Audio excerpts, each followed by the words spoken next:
Para muhibbin rahimakumullah, al-haditsus tsamin wassalasun, hadis yang ke-38 dari 40 hadis.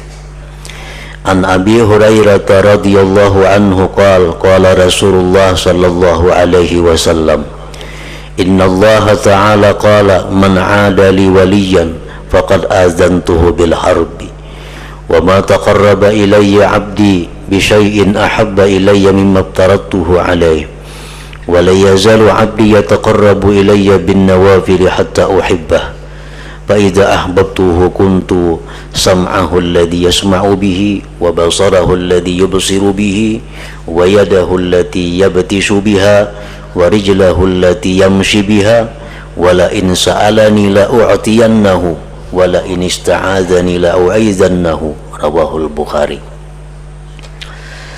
Dari Abi Hurairah radhiyallahu anhu, beliau berkata, bersabda Rasulullah sallallahu alaihi wasallam, sesungguhnya Allah Ta'ala telah berfirman,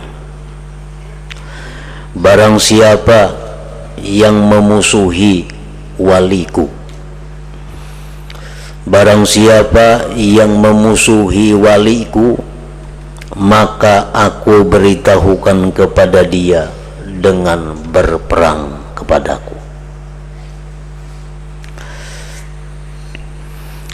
Orang-orang yang memusuhi waliullah, orang yang membenci para wali-wali Allah, itu disebutkan oleh Allah bahwa Allah berperang dengannya, dan tentu tidak akan bisa menang berperang melawan Allah Subhanahu wa ta'ala.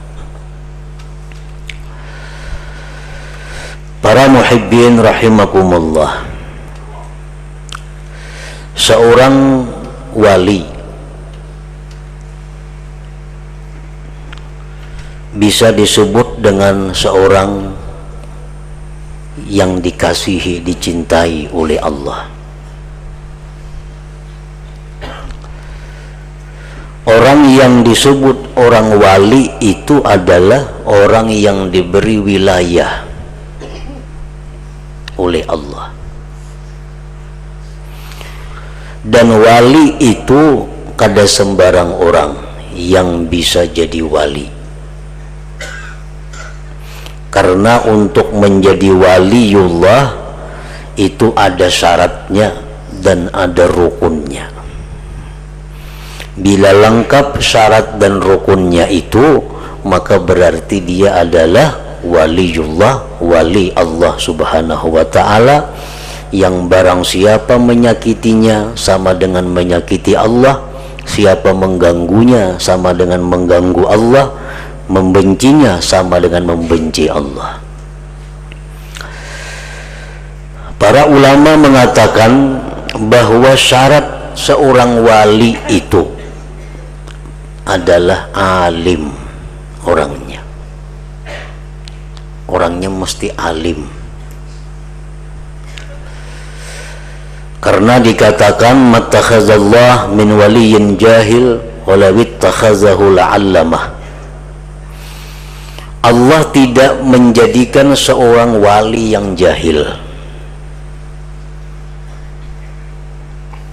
dan jikalau Allah menjadikan si orang jahil itu wali, Allah lajari dulu dia ilmu.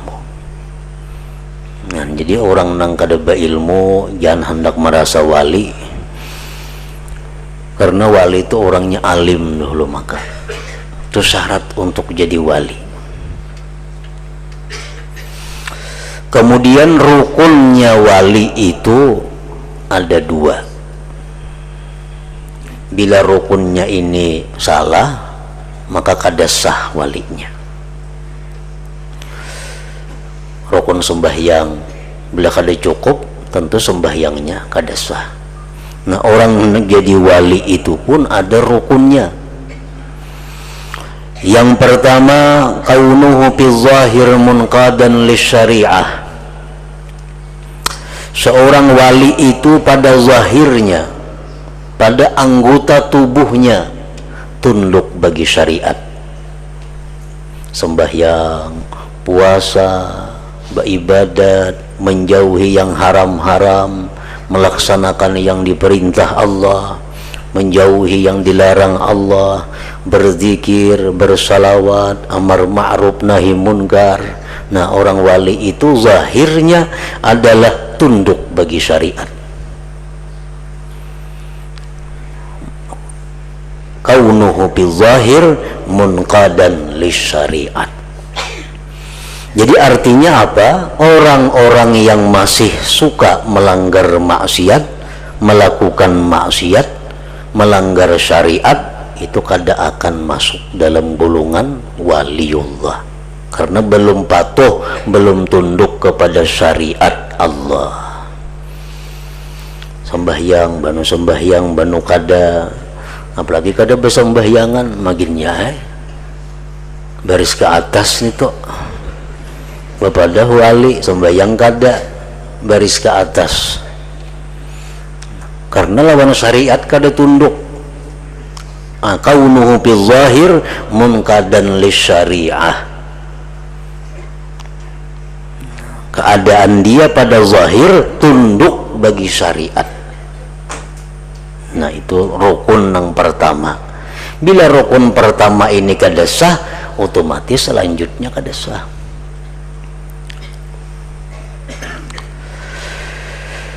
Jadi orang yang jadi waliullah itu orang yang berjalan di atas syariat Rasulullah sallallahu alaihi wasallam. Kayak apa Rasulullah? Cara sidin sembahyang, cara sidin berpakaian, cara sidin bergaul, munqadan li syariah. Yang kedua, wa kaunuhu fil batin mustaghriqan bi nuril haqiqah, dan adalah dia itu pada batin hatinya orang itu tenggelam di dalam cahaya hakikat. Nah, tenggelam di dalam cahaya hakikat. Jadi zahirnya orang ini syariat, tetapi hatinya penuh dengan cahaya hakikat. Apa maksudnya penuh dengan cahaya hakikat itu? Pertama, ayyakuna parahuhu bita'atillah. Ini tanda orang yang hatinya diberi cahaya hakikat. Ayyakuna parahuhu bita'atillah, bahwa kegembiraannya itu dengan taat kepada Allah. Kegembiraan orang itu dengan taat, bukan dengan makan yang nyaman-nyaman, bukan rezeki yang melimpah ruah, bukan dengan bertemunya orang yang dicintai, bukan dengan berhasilnya usaha, tetapi dia itu gembira bila bisa taat kepada Allah. Nah, ini tanda orang yang hatinya nur hakikat bercahaya. Gembiranya dia dengan taat, bukan dengan duniawi. Jadi kalau kita masih gembira dengan usaha kita gembira dengan kenaikan rezeki, kenaikan pangkat, pertambahan rezeki, kita gembira dengan itu, menunjukkan bahwa kita belum punya cahaya hakikat di dalam hati kita. Ayyakuna parahuhu bita'atillah, bahwa adalah gembiranya dia dengan taat kepada Allah. Kita boleh gembira dengan datang rezeki, dapat duit 1 juta, gembira boleh, tetapi gembiranya itu 2 perkara. 1, gembiranya itu bahwa aku diperhatikan Allah, bahwa aku diberi Allah. Dapat duit 1 juta, langsung kita, oh aku diberi Allah, suka Allah yang memberi. Bupati gini suka memberi, apalagi Allah Ta'ala. Allah memberi 1 juta, wah suka hati kita. Nah, ayuhan itu. Nah, kemudian ada niat dalam hati, duit yang 1 juta ini aku sagan nukar ini, nukar itu, nang diridai Allah. Nah, itu termasuk ngarannya gembira dengan taat kepada Allah. Amun gembiranya lawan duitnya itu, nah itu nang menunjukkan bukan orang nang kada punya hakikat. Nya gembira lawan duitnya tuh pang, dicium-ciumnya duit. Mana apa mencium duit? Bahas tangan orang macam-macam dicium duit. Jadi gembira dengan taat kepada Allah. Wasti'nasuhu bi dzikrillah, dan jinaknya dia dengan zikir. Ini orang nang hatinya punya hakikat tuh. Gembiranya bila inya taat kepada Allah, dan senangnya dia dengan zikrullah, jinaknya dia dengan zikir. Jinak itu apa artinya? Kada jauh, kada liar. Zikir, kembali zikir, hatinya selalu demikian, selalu ingat kepada Allah. Nah, yang ketiga, wa alla yakuna lahu istiqrarun ma'a syai'in siwallah, bahwasanya tidak ada bagi dia pegangan selain daripada Allah. Nah, jadi tiga itu pengertian bahwa orang itu hatinya diterangi dengan cahaya hakikat. Nah, bila macam itu ada seseorang zahir tubuhnya tunduk dengan syariat, hatinya gembira dengan taat kepada Allah, hatinya jinak dengan mengingat Allah, hatinya hanya berpegang kepada Allah, maka ini orang adalah waliullah, wali Allah. Nah, rasakan kita wali kada?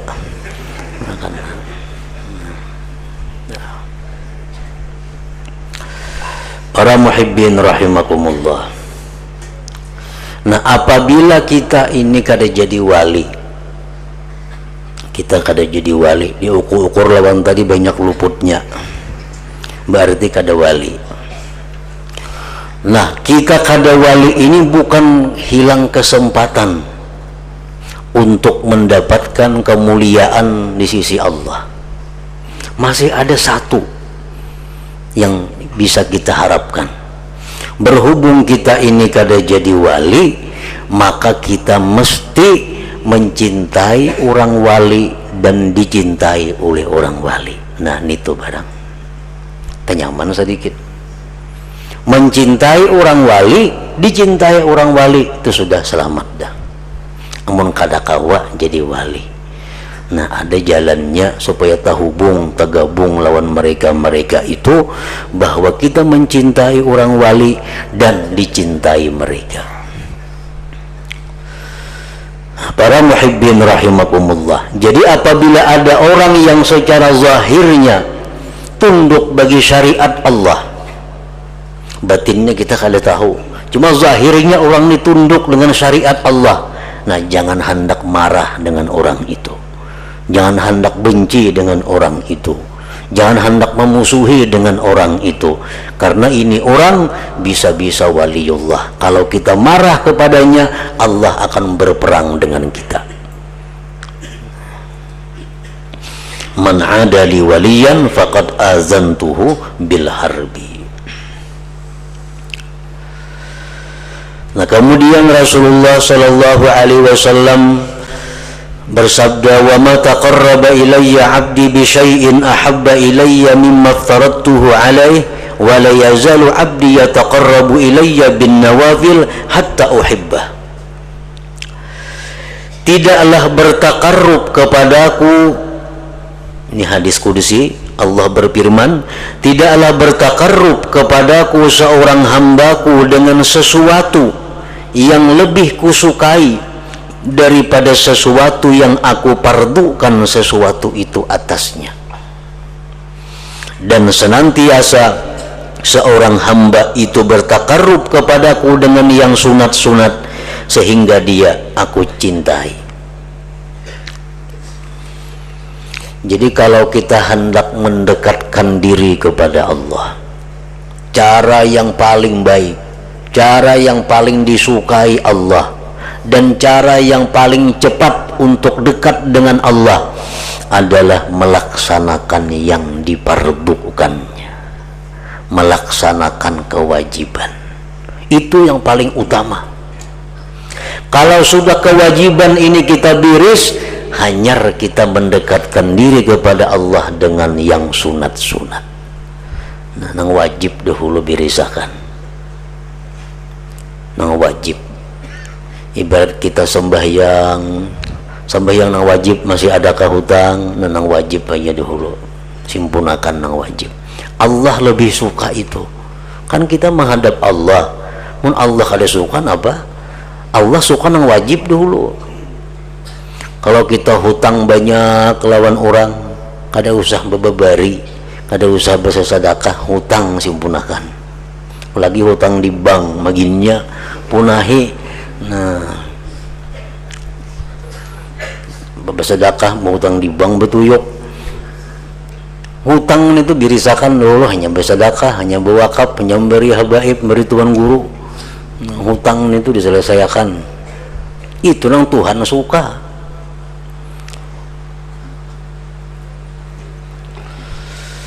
Bila yang wajib sudah selesai, nah hanya ayuhan apakah lagi? Imam Ghazali mengatakan, al-musalli la tuqbalu lahu nafilatun hatta yu'addiyal faridah. Orang yang sembahyang tidak diterima baginya yang sunat sehingga dia menunaikan yang fardu dahulu. Kada diterima sembahyang sunat, amun kita masih ada hutang fardu. Hutang kewajiban ada, sembahyang duha kada terima Tuhan, tarawih kada terima, witir kada diterima. Ganti lawan hutang. Qabliyah ba'diyah ganti lawan bayar hutang. Biar siang bakunut kada bapak juga mengkata katawan orang hutang. Qabliyah bakunut doang, ba'diyah bakunut, nah ban itu mangkada subuh bahari banyak para subuhnya. Nah, itu yang disukai Tuhan, itu yang dicintai Tuhan. Biriskan nang fardu, hanyar nang sunat-sunat. Mempacang kada diterima apa berapa sembahyang tarawih, sembahyang duha, hutang bahari banyak lagi nih. Pacang kada diterima Tuhan, apa gunanya? La tuqbalu lahu nafilatun hatta yu'addiyal faridah. Qala ba'dul akabir, berkata sebagian tokoh ulama, man syaghalahul fardu 'anil nafli fahuwa ma'dzur wa man syaghalahun naflu 'anil fardi fahuwa magrur. Kalau orang itu sibuk dengan mengqadha, dengan yang fardu sehingga tak tinggal sunatnya, itu bisa dimaafkan. Kenapa kada tarawih? Aku banyak keadaan, enggak ada apa-apa. Kenapa kada sembahyang duha? Banyak keadaan yang dibayar. Kenapa kada sembahyang witir? Banyak lagi keadaan. Nah, itu mahzur, diuzurkan ini orang. Tetapi orang yang sibuk dengan sembahyang sunat meninggalkan nang fardu, bahwa magrur, itu tertipu. Napa tertipunya? Lapahnya ada, diterimanya kada. Wa man syaghalahu naflu anil fardi fahuwa magrur. Nah, jadi Allah berfirman tadi, ibadah yang paling kusukai adalah melaksanakan keperduan, hanyar nang sunat-sunat digawi, ujar Tuhan. Akhirnya orang ini kebanyakan menggawi nang sunat, nang fardu selesai, nang sunat selalu dikerjakannya. Akhirnya uhibbahu, aku cintai dia, ujar Tuhan. Nah, jadi hatta itu lil ghayah, sehingga akhirnya aku cintai. Jadi lapah dulu hanya dicintai Tuhan itu sembahyang dulu nang fardu birisakan, nang sunat terus gawi, sedekah nang wajib birisakan hanya sunat, puasa nang wajib dulu hanya sunat. Akhirnya Allah cinta kepadanya. Fa idza ahbabtuhu kuntu sam'ahu alladhi yasma'u bihi wa basarahu alladhi yubsiru bihi wa yadahu allati yabtishu biha wa rijlahu allati yamshi biha. Bila aku, ujar Tuhan, mencintai dia. Nah, Allah menjelaskan bahwa kalau Allah sudah mencintai seseorang itu, Allah pelihara matanya, pendengarannya daripada mendengar yang tidak baik. Allah pelihara penglihatannya daripada melihat yang diharamkan Allah. Allah pelihara tangannya daripada meraba yang diharamkan Allah. Allah pelihara kakinya daripada berjalan kepada yang diharamkan Allah. Itu karena Allah cinta. Pengertian dipeliharanya para kekasih Allah itu jangan disamakan dengan dipeliharanya para anbiyaullah, para nabi-nabi. Karena kalau nabi-nabi itu maksum, dipelihara, kada melakukan dosa sama sekali. Kalau orang-orang kekasih Allah lain pada nabi itu mahfuz ngarannya, dipelihara, tapi bukan dipelihara daripada dosa, dipelihara daripada mengekali dosa. Artinya mau aja berbuat dosa, cuma kada mau kakal, satu matnya tobat. Jadi perbedaannya dipelihara itu dipelihara daripada dosa itu nabi-nabi. Kalau dipelihara daripada mengakali dosa, nah itu untuk kekasih Allah yang lainnya. Jadi orang-orang yang dikasihi Allah seperti para wali atau salihin umpamanya, kalau mereka berbuat dosa, mereka cepat kembali kepada Allah, cepat berbuliknya. Di dalam kitab Al-Jawharatul Lu'lu'iyah disebutkan kembalinya sebelum 6 jam palakiyah, sebelum jam 6, sebelum 6 jam berbuat dosa, kada sampai 6 jam nyotobat kembali kepada Allah. Nah ini tandanya orang yang sudah dicintai Allah itu mau aja melihat nang haram, mau cuma cepat kembali kepada Allah. Wala in sa'alani la'u'tiyannahu wala in ista'azani la'u'izannahu. Ujar Tuhan, orang-orang yang aku kasihi itu seandainya dia minta kepadaku, aku beri. Nah, aku beri. Kalau orang nang kada dikasihi Allah minta, bisa kada didengari Tuhan, apalagi diberi. Dihiraukan Tuhan aja kada. Tetapi kalau orang yang sudah dicintai oleh Allah minta kepada Allah, diberi oleh Allah, diberi.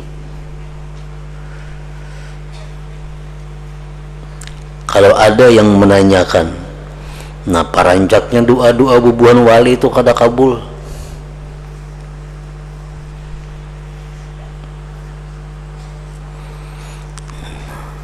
Rancaknya doa-doa orang yang istimewa itu kenapa kada kabul? Banyak orang wali-wali minta hujan kepada Allah, kada dihujaniha oleh Tuhan. Di musim kemarau dahulu-dahulu tuh kan ada sembahyang istisqa, sembahyang minta hujan, turunan wali-wali berdoa kada hujan-hujan hari. Maka jadi Tuhan bila minta aku beri. Nah pengertian aku beri itu mengandung 5 macam. Pengertian aku beri itu itu ada 5 makna. Orang-orang yang aku kasihi itu bila minta kepadaku, aku beri, jar Tuhan. Nah pengertian aku beri ada 5 macam. Yang pertama, ayyaka al-matlub bi'ainihi faura, bahwa jatuh apa yang diminta itu dengan bendanya langsung. Ya Allah hujani ari, hujan ari, langsung.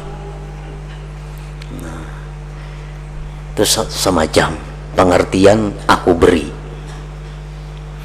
Yang kedua, ayyata'akhkharal matlub li hikmatin ya'lamahullah, ya'lamuhallah. Nah, bahwa Allah lambatkan yang diminta itu karena ada satu rahasia yang diketahui Allah. Nya minta ini, nah, diberi Tuhan cuma kaina, wah ini jangan, bahaya. Nah, bahayanya apa? Hanya Allah yang tahu. Nah, diberi Tuhan cuma kaina, bulan kaina kah, tahun kaina kah, ayo, pasti diberi oleh Tuhan.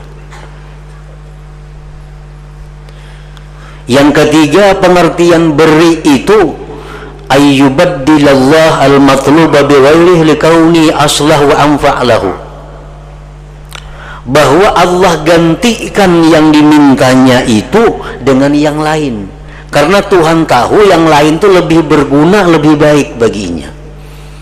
Nah, kita minta, ya Allah, minta apa? Misalnya kita minta lawan Tuhan, minta sepeda umpamanya, kada dapat sepeda, timbul datang kambing, karena Tuhan tahu bagi orang ini nih bermanfaat kambing daripada sepeda. Beri Tuhan kambing, mau aku minta sepeda, kenapa kambing dapatnya? Tuhan tahu sepeda bisa macam-macam, kalau kambing ini aman. Nah, untuk orang ini, jadi beri Tuhan kambing. Nah, itu diberi juga ngarannya. Yang keempat, pengertian diberi itu ayyasrifallah anhu su'an makanahu ayil matlub, bahwa Allah palingkan daripada dia kejahatan yang seimbang dengan yang ia minta itu. Digantikan Tuhan, dipalingkan Tuhan kejahatan. Orang ini minta kepada Allah sepeda tadi contohnya, minta kepada Allah sepeda. Cuma orang ini andai kata kada minta sepeda lawan Tuhan, orang ini malam ini kehilangan kambing.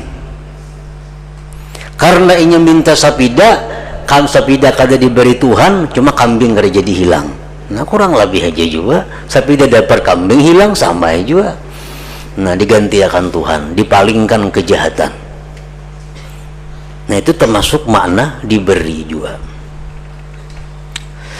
Yang kelima, pengertian diberi itu ayat dakhirallahu lahu fil akhirah, bahwa Allah simpan di akhirat.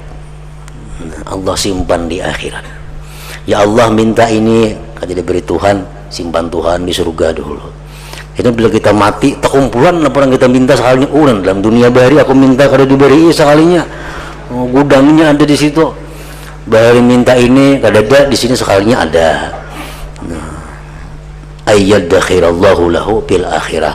Jadi kalau kita berdoa kepada Allah, asalkan doa kita itu cukup syarat untuk diterima Allah, nah, kada lepas daripada 5 hal itu. Bisa langsung kabul, bisa kabul tapi kaina, bisa juga digantikan Tuhan yang lebih bermanfaat, bisa gantiannya dipalingkan kejahatan daripada kita, bisa kita di akhirat saja menikmatinya itu.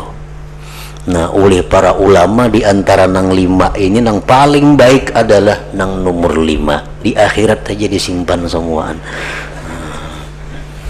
Jadi minta lawan Tuhan dalam dunia, nah, apakah minta silahkan minta, asal nang boleh nang halal, tapi kita minta di akhirat saja kita menggunakannya.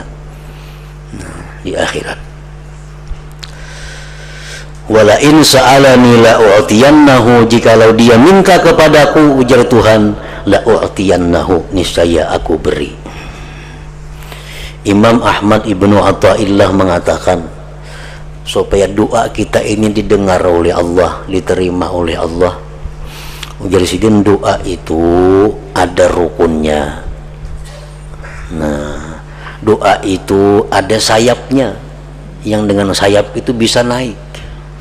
Doa itu ada waktu-waktunya, dan doa itu ada sebab-sebabnya. Bila tak kumpul nang 4 ini, maka doa kita diterima Allah dan diberi tadi. Apa yang pertama rukun doa?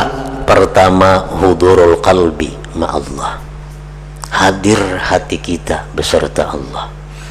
Jadi apa yang kita ucapkan di dalam doa itu sama dengan hati kita. Nah, apa yang kita ucapkan di mulut kita sama dengan apa yang ada dalam hati kita. Dan kita merasakan bahwa doa kita ini adalah didengar oleh Allah. Nah, kita hadirkan itu. Yang kedua rukunnya itu adalah raja karamillah, kita berharap.